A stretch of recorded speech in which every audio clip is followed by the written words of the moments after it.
So today we will study force, criminal force and assault. So section 349 of IPC and section 128 of Bharatiya न्याय Sanhita defines force. So it refers to causing motions, stopping motions or altering motions of an object or person by using physical power or energy.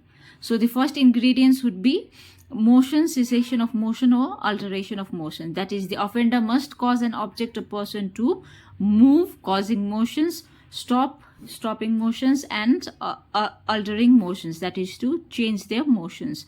And the power or energy can be exerted directly, that is physical power is exerted directly or indirectly. Directly would be pushing or slapping someone, and indirectly would be using an object. And the force must affect a person, body or their property. So it must be on person's body or property and without their consent. So it is without consent of the victim.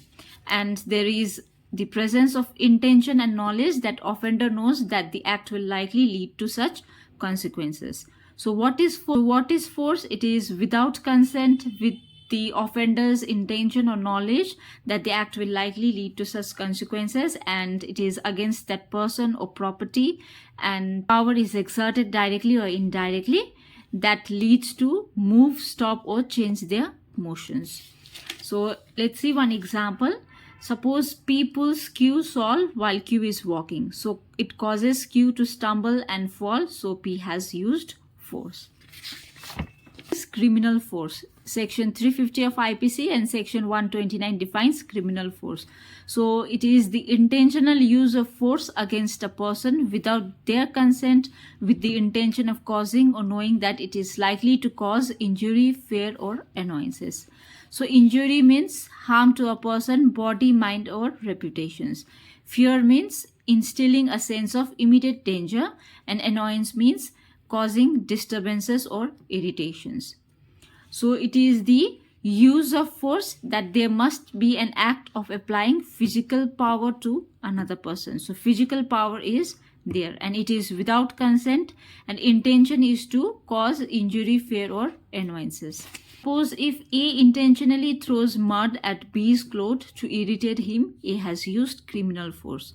So if you see the difference between force and criminal force, in force there is no intent to cause harm or annoyances, whereas in criminal force the intent is to harm, insult or annoy the victim. Next is assault. So section 351 of IPC and section 130 of Bharatiya न्याय Sanhita defines assault. So assault is an act of intentionally making gesture or preparations to use criminal force against another person, which creates an apprehension or fear of harm in the mind of that person. So what is assault? It is intentionally making gesture or preparations to use criminal force. So the ingredients would be gesture or preparations. So the offender must make gesture, preparations or overact indicating an attempt to use criminal force. Second is apprehension of criminal force. So the act must cause the victim to behave that criminal force will be used against him. Intent or knowledge is there. So the offender must have intended or known that their actions would create fear or apprehension. So assault does not require physical contact. The act of creating fear or apprehension is sufficient, and the words alone do not constitute assault, but if combined with gesture they can amount to assault. So if you see the difference between these three, force is use of physical power or energy, whereas criminal force is intentional use of force with intent to harm, annoy or cause fear, and assault is gesture or preparation only to create apprehension of harm. And physical contact is required in both force and criminal force, whereas in assault there is only preparation or gesture. Physical force is not required. Here the intent may not involve harmful intent. Here specific intent to harm, annoy or causing fear is there. Intent to create apprehension of harm is there. So only apprehension is there. Psychological aspect is not involved, may involve fear or annoyances here. Fear or apprehension is the primary aspect of assault. So example of force would be pushing someone, whereas criminal force is A spits on B with intent to insult. Here the example of assault would be X waves a stick at Y threatening to hit him. So it's the apprehension, a gesture that the person will hit. So this is assault.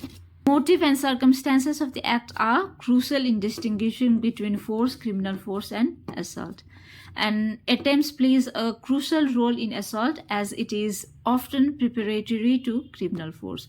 So attempt is crucial in assault as it is only the gesture of preparations to create apprehension of plays a crucial role in assault. So if you see the punishment of these three sections, section 331 of Bharatiya Nyaya Sanhita and section 352 of IPC gives punishment for criminal force. It is 3 months plus fine of 1,000 rupees. And the exception is there unless it is not grave and sudden provocations given by the person. This punishment is given to the person who has committed criminal force and assault. And if you see the difference between criminal force and assault, in criminal force it requires physical contact, whereas assault does not require. And in assault involves creating fear of imminent harm, while criminal force involves actual apprehension of force. Thank you for watching my video. If you like this video, do subscribe my channel for more upcoming videos. So thank you.